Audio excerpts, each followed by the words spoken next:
Hello, today we're going to talk about chapter 3 in the book of forgiving, the Fourfold Path for healing ourselves and the world by Desmond Tutu and Mpho Tutu. The name of the chapter is called Understanding the Fourfold Path. This chapter goes more in depth into the Fourfold Path of forgiveness that this book is talking about. My name is Anala Love. My channel builds community to support your recovery from parental narcissistic abuse and complex PTSD by sharing the truth about parental abuse, its long-term effects, and some tools that may help you in your recovery process, going from post-traumatic disorder to post-traumatic growth. None of us want to live our life story as the sum of all the ways we've been hurt. We're not created to live in suffering and isolation. And we're created actually to live in love and connection with each other. And so when that connection is broken, we must have a method to repair that connection. That method in a book is called the Fourfold Path.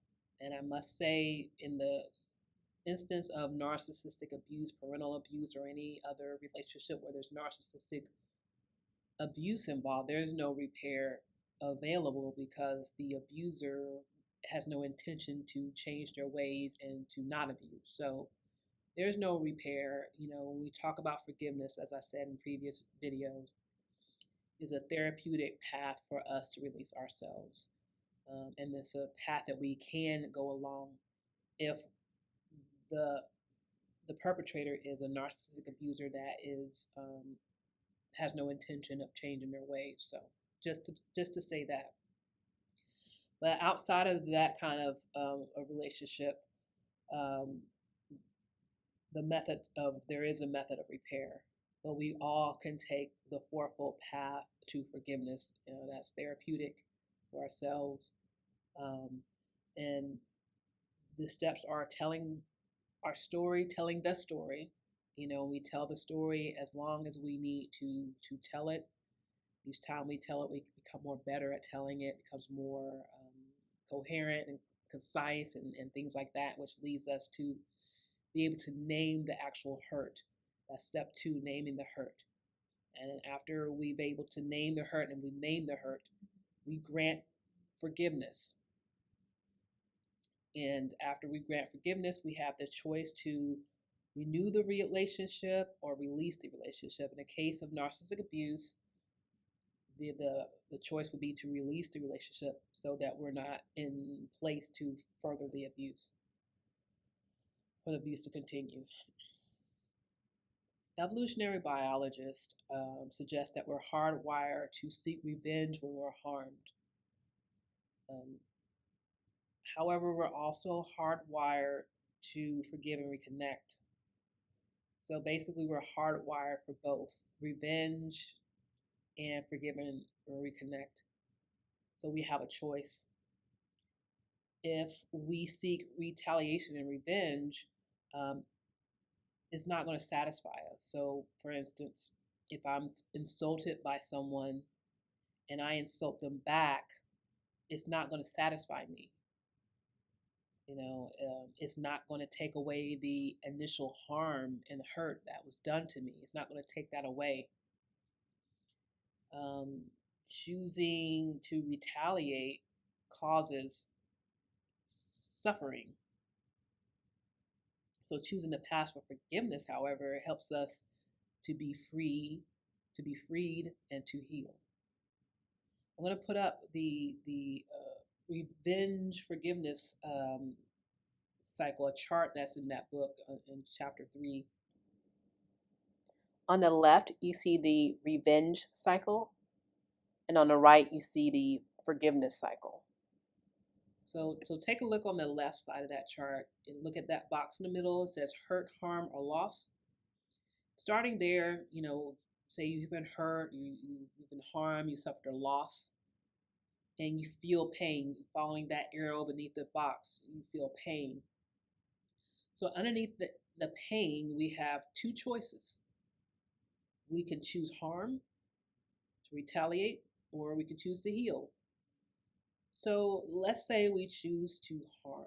We follow that path on the left, and we go left, and we choose to harm.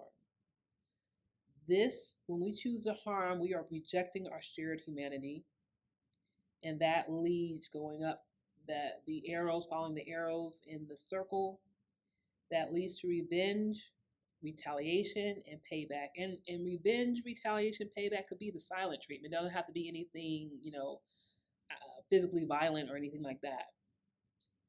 And that leads to violence, whether it's physical or verbal or just any kind of violence. It leads to cruelty, and that leads to more hurt, harm, and loss. So there's another layer that we're suffering, more hurt, harm, and loss.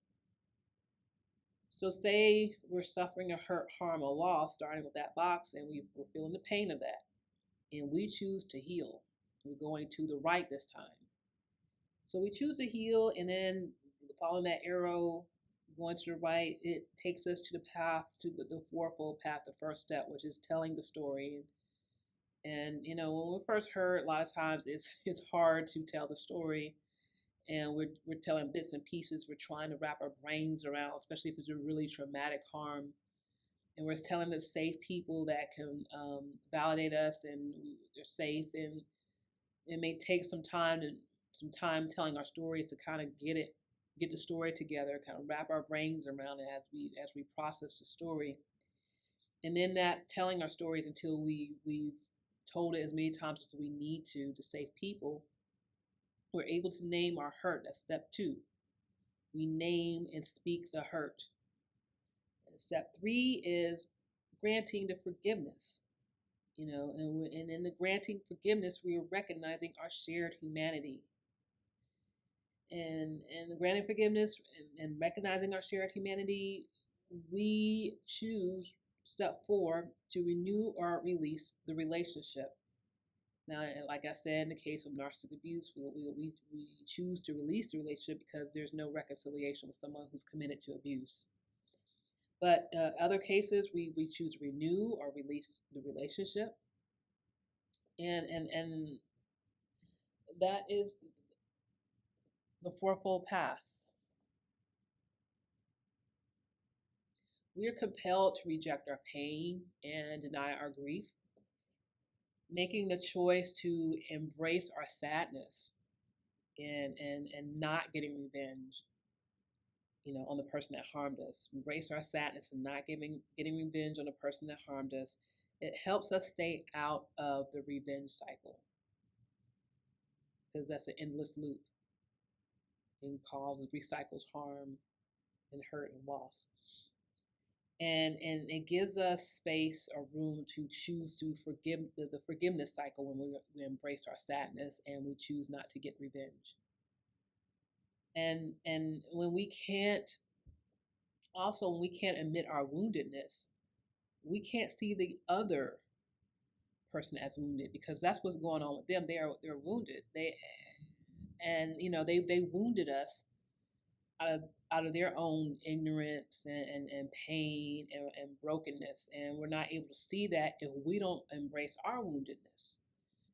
So when we face our suffering and we accept our pain, we start to recognize that we don't have to stay we don't have to stay stuck in the story. We don't have to stay stuck in the story. And what happened to the person who also has a story that injured us, they stood inside of their own story, and they acted out in pain, shame, and ignorance. And they've rejected their own pain and chose to act out. And they've chosen to ignore our shared humanity. And that's exactly what narcissists do. They have so much woundedness and pain that they can't, it's too much for them to deal with. So they off-put it on others, particularly the scapegoat of the family, which could be you, which was me and my family. And they have rejected their shared humanity with even their child. They've rejected humanity so hard that they don't even have a shared feeling of connection with their own children if they're um, narcissistic parents who abuse their children. So, um, to stay out of that cycle, we choose a forgiveness cycle, and we embrace our pain and not do harm, not do retaliation. How long does it take to forgive? It it depends on the hurt. It depends on our unique story and the situation and the emotion.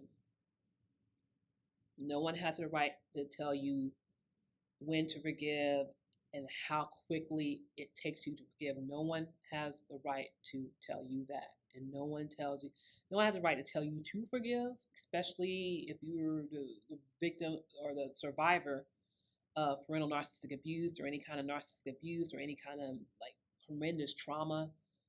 Nobody has the right to tell you that you must forgive. Nobody has the right to tell you that you need to when to forgive.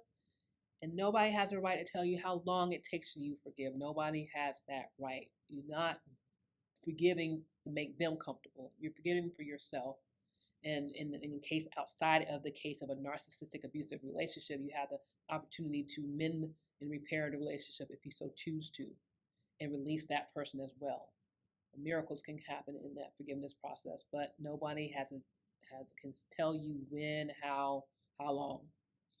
The only thing that can be said for sure about forgiveness is that the path awaits you when you're ready to take it. That's the only thing that can be said about forgiveness is the path awaits you when you're ready to take it. Also, before you ask for forgiveness for something that you've done or harm that you've done to someone, go through the forgiveness cycle for harm that's done to you first. And this is because this allows you to understand more deeply the gift that you're asking of and bestowing upon another when you're asking that person to forgive you. In the next video is chapter 4. It's on telling the story. That's the first step in the Fourfold Path. I've put a link to the book in the description in case you want to buy a copy of the book. You can also get the audio book version of the book if you want to. If I missed anything about forgiveness that you would like to add, please do so in the comments. If you're reading this book or read this book and you want to start a conversation on something you've read in it, please do so in the comments. If you like this video, please like, subscribe, click the notification button so that you are alerted when I upload a new video. Also, if you feel like this video can help someone else, please share it. Thank you for watching.